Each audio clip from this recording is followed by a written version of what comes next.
What's up guys, this is Subrata and welcome to fresh new blog. আজকের ভিডিওটা খুবই exciting হতে যাচ্ছে, কারণ আজকে তোমাদেরকে নিয়ে যাচ্ছি চড়ক ঘোরানোর মেলায়। আর খুবই ডেঞ্জারাস একটা অ্যাডভেঞ্চার হতে যাচ্ছে গাইস, লেটস গো। আজকের ভিডিওতে তোমাদের মাঝে ভয়ঙ্কর কিছু দৃশ্য তুলে ধরার চেষ্টা করবো, আর সেই উদ্দেশ্যে বেরিয়ে পড়লাম কাটাখালী। এইখানে প্রত্যেক বছর চৈত্র মাসের শেষের দিন অর্থাৎ সরকারিভাবে বাংলাদেশের পহেলা বৈশাখের দিন এই অনুষ্ঠানটি অনুষ্ঠিত হয়ে থাকে, যা খুবই ভয়ঙ্কর একটা দৃশ্য, না বললেই না। গা শিহরণ জাগানোর একটা ব্যাপার।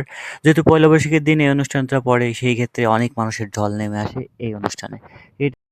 এমনিতে পয়লা বৈশাখ আর প্রচুর পরিমাণে ভিড় হয়েছে মেলায়। It is really crazy man. এত মানুষ এই মেলায় ভিড় করে, জাস্ট বলার মতো না।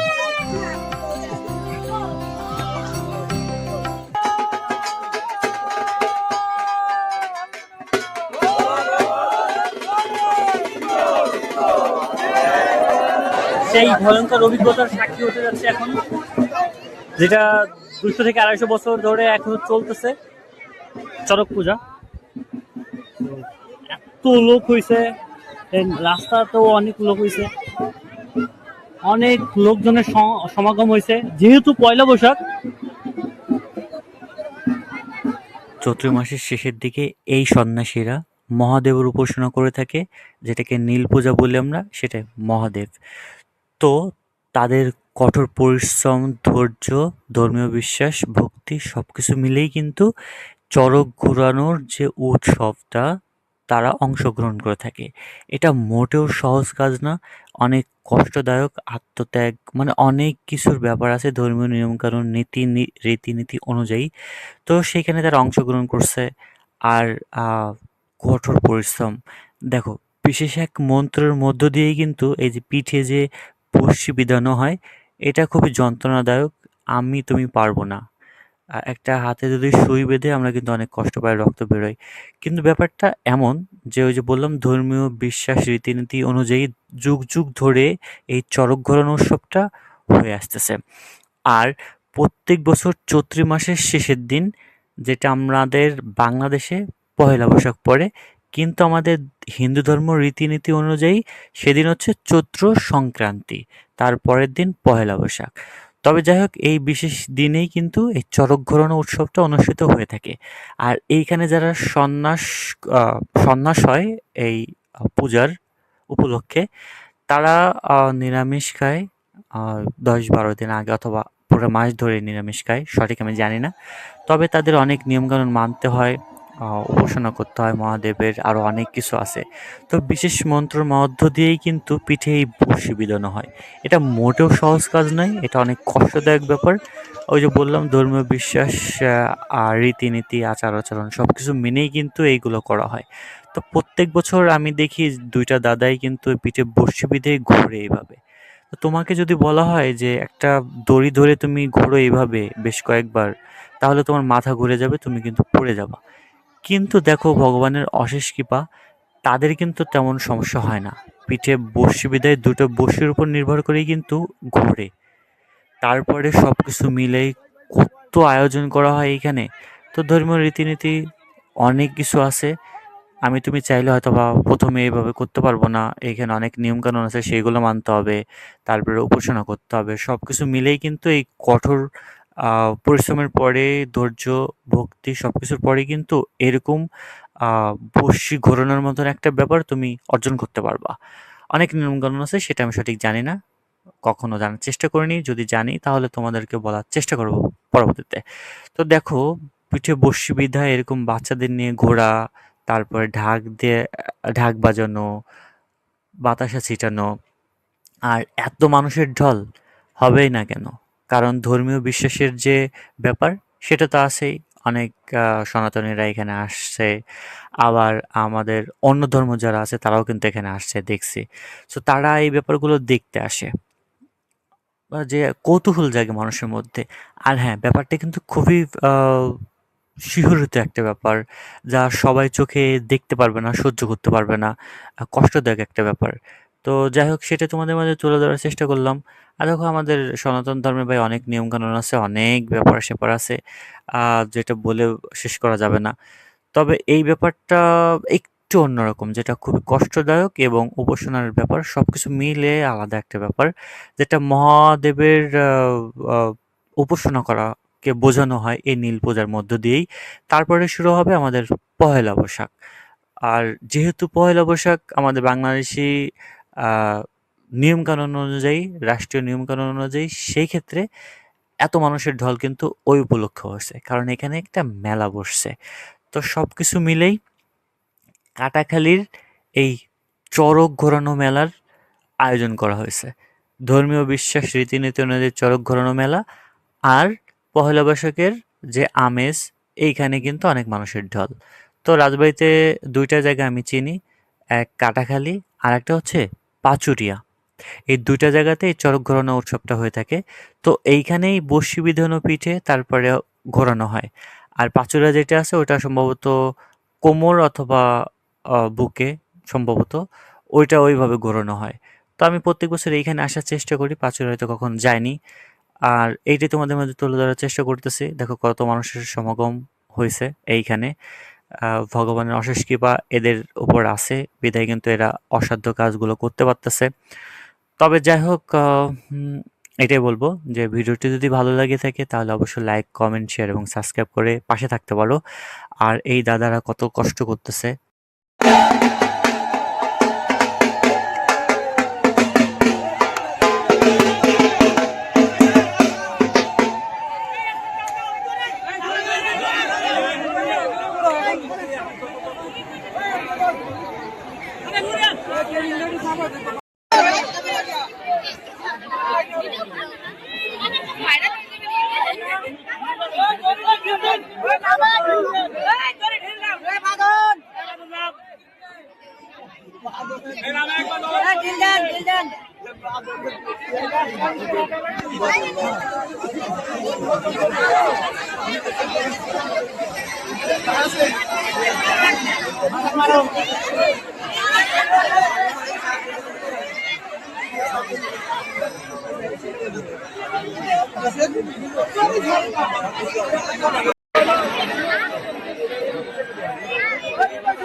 রাসেল ভাইবার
সাংবাদিক বলো আমাদের ঘোরা লাগে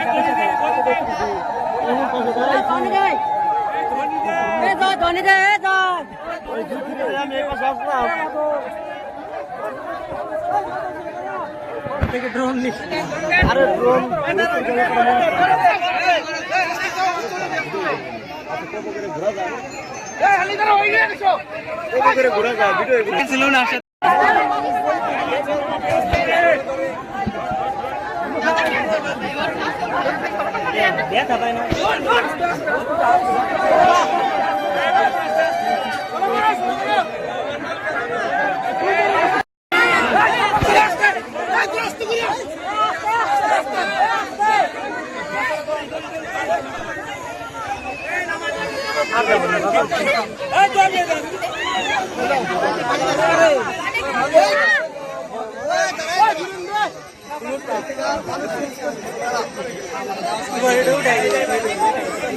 ঠিক আছে ঠিক আছে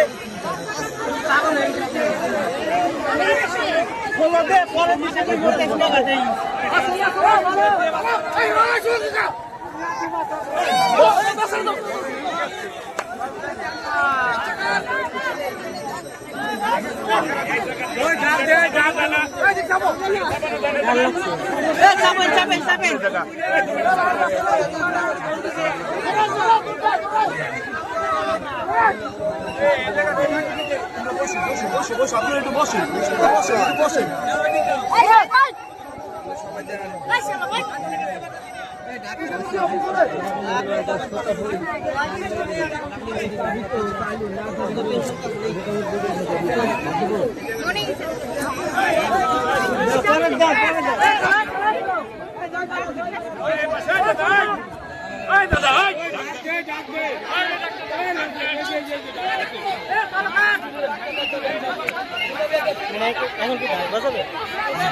ও ভিজে গেছে।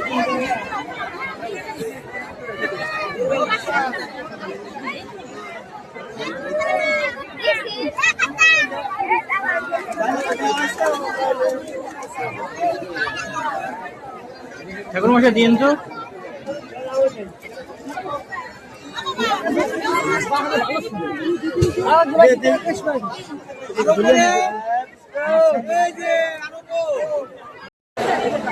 চরক ঘোরানো অবশেষে শেষ হয়েছে, শেষ। তো এখন মেলায় কিছুক্ষণ ঘোরাফেরা করার পরে দেন বাড়ির দিক চলে যাবো।